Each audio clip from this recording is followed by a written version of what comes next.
Olá, boa tarde. Me chamo Larissa Oliveira da Silva, estou estudando Tecnólogo em Processos Químicos na FATEC Campinas e tenho uma bolsa de iniciação científica aqui no IAC. A minha orientadora é a Julieta Almeida e os colaboradores foi o Matheus Quinalha e a Yolanda Boza. O título do nosso projeto é Caracterização morfofisiológicas de plantas de coffea arábica Linnaeus submetidas ao estresse hídrico induzido por polietileno glicol 6000.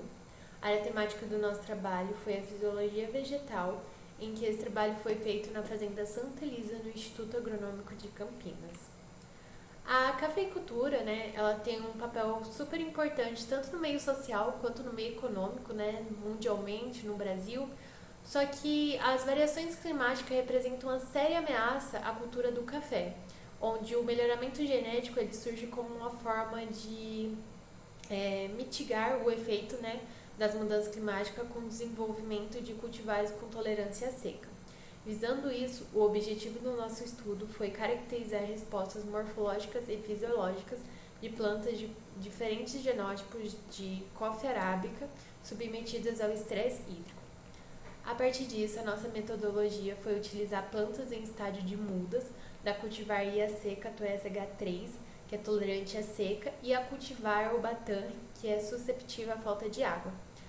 Para introduzir o estresse hídrico, utilizamos o PEG 6000 na concentração de 80 gramas por litro e as plantas foram colocadas em tubos de vidro, em que as raízes foram mergulhadas numa solução de PEG com um volume de 25 ml e as do controle foram mergulhadas com a mesma quantidade de volume, só que com água destilada.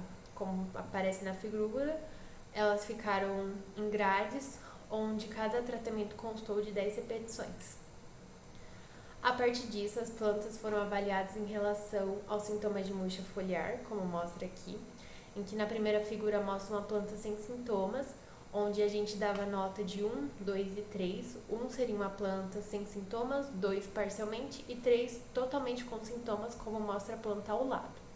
Avaliamos o conteúdo relativo de água, que por ele dá para ter um parâmetro para ver o teor de umidade da minha planta, onde tiramos os discos foliares da planta para poder obter os resultados e jogar na fórmula, como está mostrado no fluxograma, para poder calcular esses valores. Também fizemos a temperatura foliar utilizando um termômetro com raio infravermelho.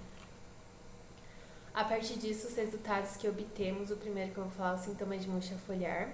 Como se pode observar das duas cultivares, as que estavam na solução com PEG apresentaram sintomas, já as que estavam no controle não apresentaram.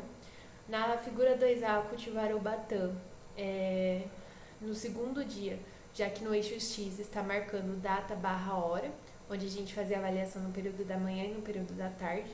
Então, como eu estava falando na figura 2A, a cultivar Ubatã no segundo dia, no período da manhã, já apresenta sintomas. E a figura 2B, a cultivar SH3, no segundo dia também, porém, no período da tarde, apresenta sintomas de murcha.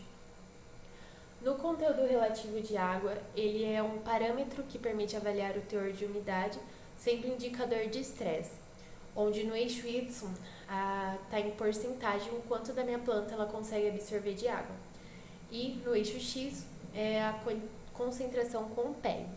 Como se pode observar, a planta que estava na figura 3A, a cultivar Ubatã, no controle ela teve uma absorção de 70,1% e na solução com PEG 57,1%.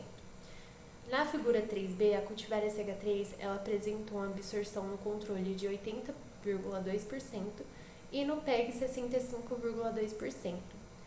Uma comparação entre as duas cultivares nas soluções que estavam no PEG se pode obter e observar, que a cultivar SH3 ela teve uma melhor resposta comparada a cultivar Ubatã. E a temperatura foliar, na figura 4A, a cultivar Ubatã, que estava em solução com PEG, que é o verde escuro, apresentou alta na temperatura no decorrer desses 3 dias. Já na figura 4B, a Catuea SH3 ficou com um valor bem próximo do controle, mostrando que ela conseguiu se manter próximo à temperatura do controle. E isso é uma boa resposta. A partir disso, concluímos que os resultados obtidos nesse estudo, com tratamento de 80 gramas por litro de PEG 6000, realmente causou estresse nas plantas. Todavia, a K2SH3 evidencia uma maior tolerância à seca, né, ao estresse hídrico, por PEG 6000.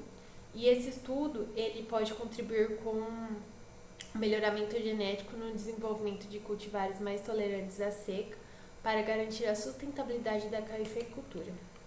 Aqui referências citadas no PowerPoint. Um agradecimento aqui ao PIBIC, ao CNPq, ao Consórcio Brasileiro de Pesquisa de Café, ao Laboratório de Fisiologia Vegetal também. Obrigado pela atenção, esse é o nosso trabalho.